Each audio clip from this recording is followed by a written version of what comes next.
我が艦の重大責任が搭乗員に放送されたとき、When our important mission was announced to the crew, I knew they were prepared to fight. But each man knew that the battle to eat or to be eaten had begun. In 1942, Yahashi Tanabe was a lieutenant commander and the skipper of the Japanese submarine I-168. Today, he manages a small paper products factory in Japan. In 1942, George T. Edwards was a sailor in the United States Navy, assigned to the carrier Yorktown. He lives today in Southern California and runs a charter boat service. You might say you're damn worried or scared, but when the fighting starts, you lose that tense feeling. Once the game starts, you're in pretty good shape. Off the island of Midway, the lives of Yahashi Tanabe and George Edwards came together for a brief moment.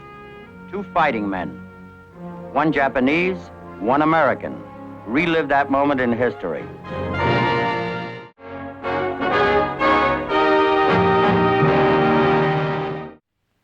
I'm Jim Bishop. For the Japanese, the capture of Midway Island is the whole point of their second great offensive. They have already blasted Pearl Harbor, the main link in the chain of Hawaiian islands. Now they are about to step on the end of the chain, Midway. But the planned attack on Midway has an even bigger purpose. It is the Japanese bait to lure what is left of the American Navy into one final battle. Admiral Isoroku Yamamoto, Commander-in-Chief of the Japanese Combined Fleet, is convinced that Japan must win the war within the first year or lose it later. He is also certain that if he can destroy the American fleet in a decisive battle, the war is won. The Japanese assume that the American fleet will be drawn out to defend Midway Island, the guardian outpost of Hawaii. The objectives call for a diversionary attack on the Aleutians, the invasion of Midway, and luring the American fleet into battle. A powerful force is hastily assembled at ports in and around Japan. Spearheading this fleet is an advanced expeditionary force of submarines. Late in May, submarine I-168 heads eastward. In command is a 37-year-old graduate of the Japanese Naval Academy, Commander Yahashi Tanabe. We are assigned a very important mission. Our orders read, the combined fleet will attempt to capture the island of Midway as of June 6. Submarine I-168 shall proceed secretly to the vicinity of Midway to observe and report all enemy movements. We will be near Midway when the troops land. According to the basic plan, we are to see no action.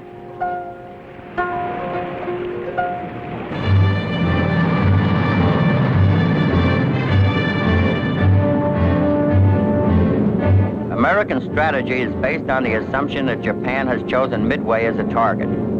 This has been confirmed by American cryptologists who have broken the Japanese Purple Code. With the advantage of knowing the Japanese plans, Fleet Admiral Chester Nimitz sets the trap. Midway Island is strengthened with bombers. After the Japanese have been located by the land-based Midway forces, they are to be hit by planes from the hidden American carriers. Task Force 16, comprising the last two operational carriers, Hornet and Enterprise, are called north at top speed. The day before the American force sails, the carrier Yorktown, damaged in the Coral Sea, limps into Pearl Harbor. Aboard the Yorktown since 1939 is Seaman George Edwards, assigned to Torpedo Squadron 5. We've been at sea 104 days this time, and we're returning with quite a bit of damage. The 1,000-pounder went clear through the third deck and exploded. When we move into the yards, there is a lot of scuttlebutt about this thing with Midway. Whatever we might be thinking, everybody just bears a hand. Nobody leaves the ship, not even the old man. It is estimated that repairs will take 90 days, but with the battle imminent, 1,400 workers complete the job in 2 days. The hastily repaired Yorktown leads the second task force to sea. May 31st, the American task forces reach Point Luck, a position 300 miles northeast of Midway. The officers and men are told an attack for the purpose of capturing Midway is expected. The successful conclusion of the operation now commencing will be of great value to our country.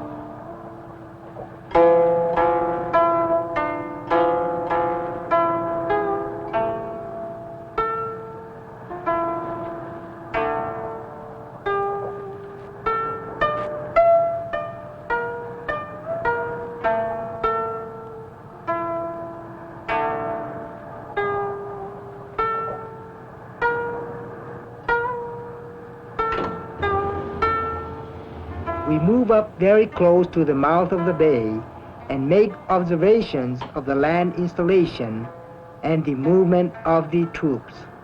It appears that the enemy is patrolling the neighboring seas. June 3rd, a lone Catalina bomber from Midway spots the Japanese invasion transports. The report is radioed in and a flight of B-17s are ordered out. First encounters caused little damage among the Japanese fleet. At 4:30 a.m. June 4th, the Japanese launched their attack against the Midway Atoll, only 240 miles distant. The first wave of planes leaves in rapid succession from the flight decks of Kaga, Hiryu, Soryu, and Akagi. The Battle of Midway has begun.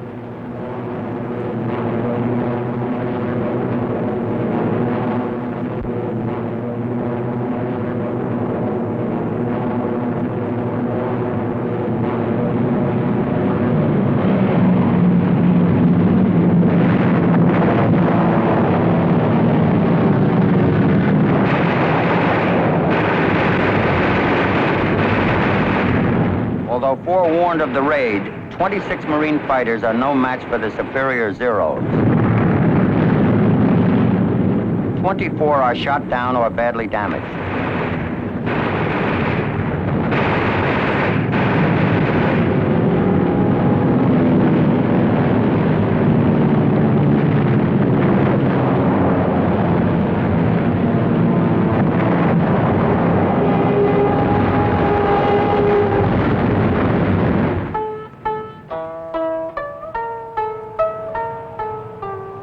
My crew grows more and more excited as I describe the action to them. Shouts of joy echo throughout the submarine.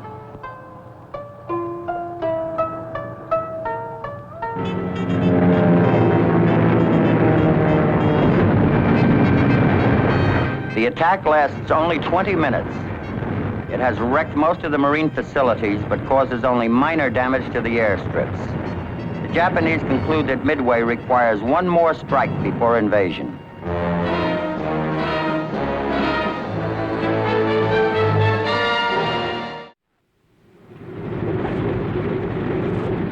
June 4th, 7 a.m. Torpedo planes crowd the flight decks of the 4 Japanese carriers. With the report indicating Midway needs a second pounding, bombs are ordered substituted for torpedoes. At this very moment, the first American planes take off against the unsuspecting Japanese.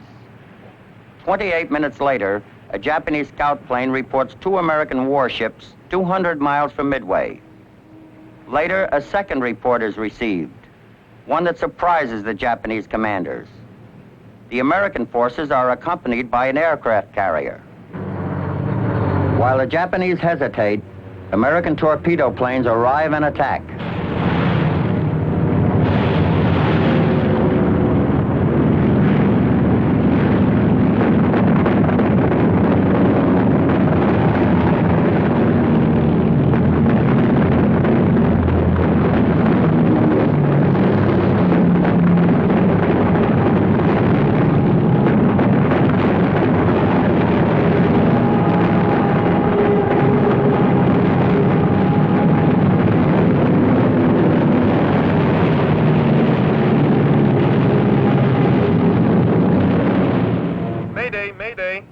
I'm ditching. They got Sherman. Cover the people. Bail out. Mother Carey. You can hear the whole battle over the ship's PA system.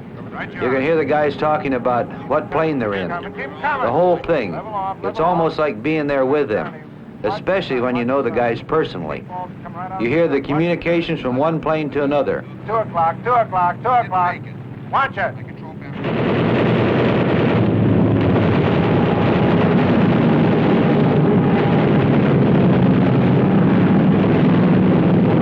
Three of the Japanese carriers are attacked. The American bombers are without the protection of fighters.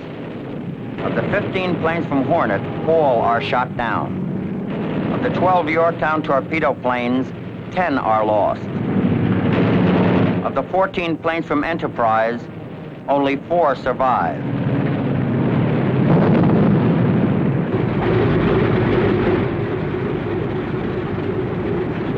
The Japanese quickly prepare their counterattack. At this moment, dive bombers from Enterprise and Hornet make their attack. They have approached the target unopposed, as the Japanese fighters have not had time to regain altitude from the torpedo attack. Akagi is hit, and bombs and ammunition aboard explode. Bombs hit Kaga, knocking out the bridge and penetrating the hangars. The third Japanese carrier, Soryu, is left a blazing inferno. Within a matter of minutes, a handful of American pilots have knocked out 3 Japanese aircraft carriers. Now, only one carrier, Hiryu, is left. Rear Admiral Yamaguchi of Hiryu immediately orders a strike against the American carriers. Zeros and dive bombers from Hiryu follow the returning American planes to the Yorktown.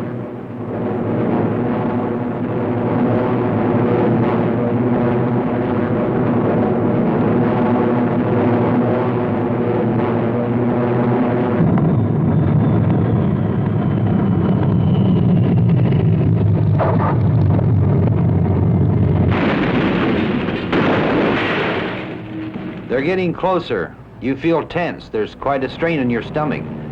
Your mouth gets dry, and then you see them.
Yorktown has caught fire in her stack, and they secured the boilers.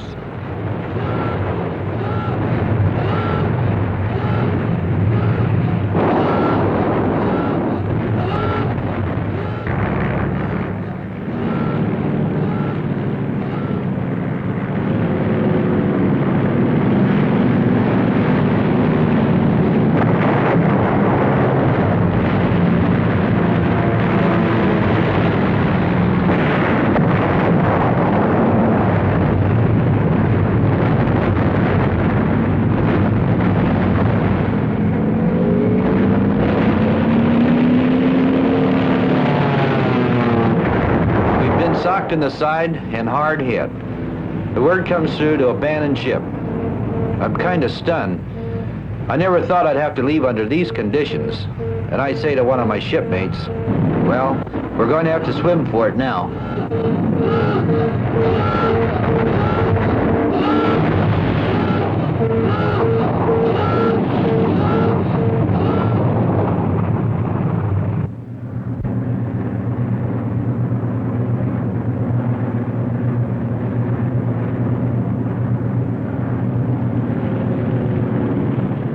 p.m. American planes from Enterprise come in out of the sun and attack.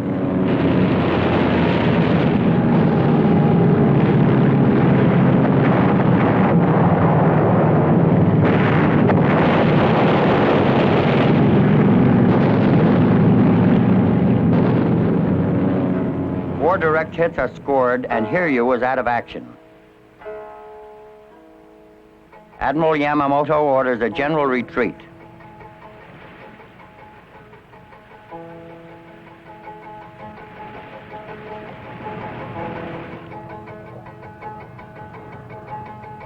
Frightening news has come to us over our radio antenna.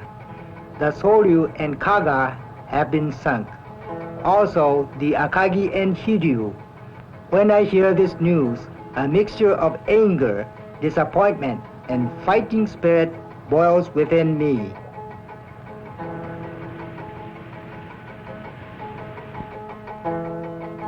I have received order. It says, as a result of the attack of our Air Force, a Yorktown-sized carrier is afloat at a point approximately 150 miles northeast of Midway. Submarine I-168 shall move immediately to capture or sink it.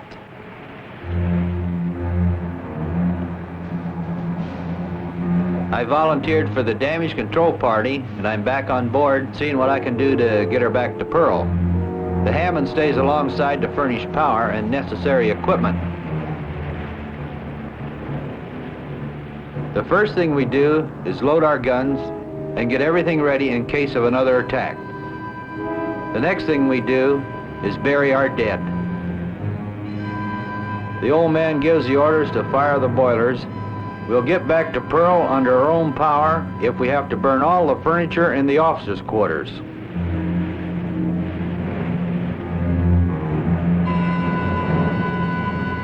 My lookout sights the Yorktown. His voice is shaking with joy. Sees a black shape on the horizon.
All movement inside the I-168 is limited to only the most essential ones.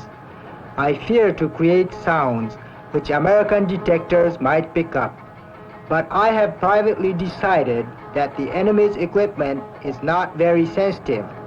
This gives me confidence as the range shortens.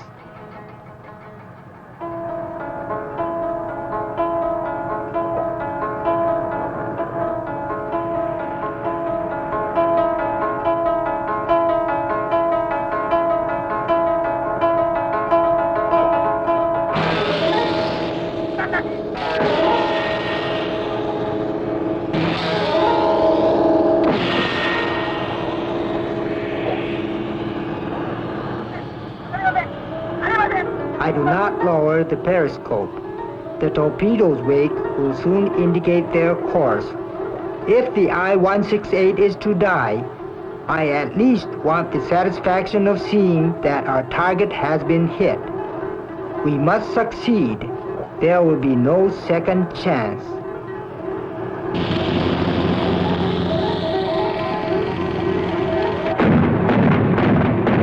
All of a sudden, the Hammond starts firing up the water. I look down and see 10 fingers of torpedo wakes. They're coming right at us.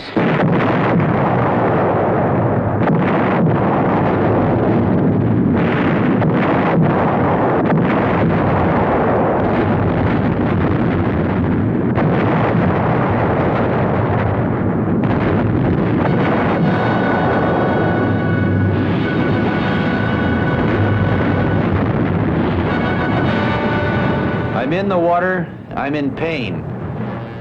The Hammond is cut in two. The depth charges from her decks are exploding in the water. Thank God I'm shielded by the Yorktown. I order, take her down to 200 feet and full speed ahead.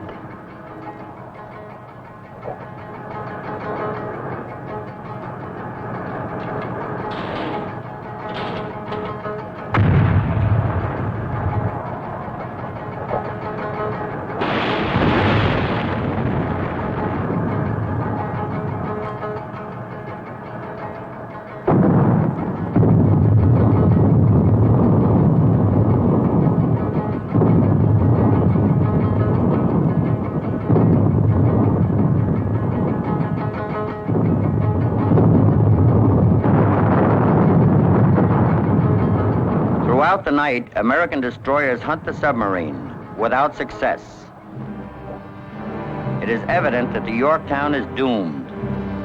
At 6 a.m. on June 7th, she begins to sink. They have closed the log officially. It is exactly 6 months to the day and the hour when Pearl Harbor was attacked. I'm on a destroyer nearby. There's a man next to me. He spent 30 years in the Navy. He's looking away from the Yorktown and asked me to let him know when she goes down. I think I see tears in his eyes. I thought I was the only one that felt that way.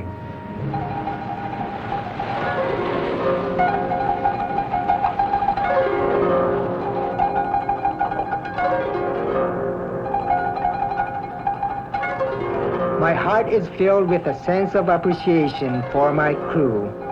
Truly, everyone did well. I feel the kind thoughts of the crew soaked throughout my body. I order the Chief Communications Officer to wire the combined fleet. I sank the Yorktown. Following the Battle of Midway, Commander Yahachi Tanabe returns to Japan a hero. He will survive campaigns at Guadalcanal and the Solomons.